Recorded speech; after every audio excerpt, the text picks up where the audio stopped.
Menjadi korban dari praktik mafia tanah mungkin seperti mimpi buruk yang enggan dirasakan oleh kebanyakan orang.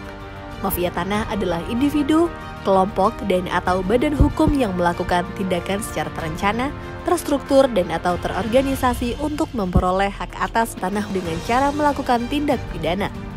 Salah satu faktor penyebab maraknya praktik mafia tanah dikarenakan semakin bertambahnya jumlah penduduk, sementara ketersediaan tanah semakin terbatas. Kondisi inilah yang mendorong tanah memiliki nilai ekonomi yang relatif tinggi dan menjadi salah satu objek perebutan.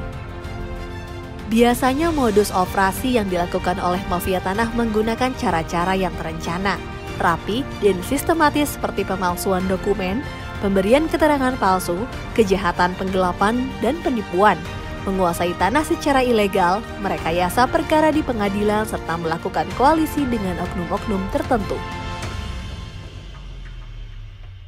Penguasaan atau perampasan tanah secara ilegal inilah yang seringkali memicu terjadinya konflik atau sengketa pertanahan yang menimbulkan banyak sekali kerugian, seperti tidak terwujudnya kepastian hukum dan keadilan bagi masyarakat, menghambat pembangunan karena investor enggan berinvestasi, hingga berkurangnya kepercayaan masyarakat terhadap negara.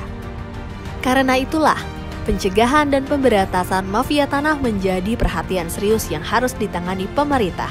Salah satunya Kementerian Agraria dan Tata Ruang Badan Pertanahan Nasional yang terus berupaya dalam memberantas praktik-praktik mafia tanah.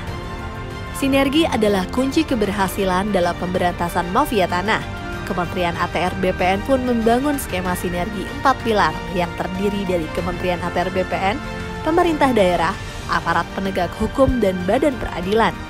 Melalui sinergi tersebut, diyakininya mampu menutup ruang gerak mafia tanah. Kementerian ATR BPN pun melakukan berbagai upaya untuk memerangi mafia tanah, salah satunya memperbaiki administrasi pertanahan, transformasi layanan pertanahan secara elektronik, dan mempercepat pelaksanaan pendaftaran tanah sistematis lengkap.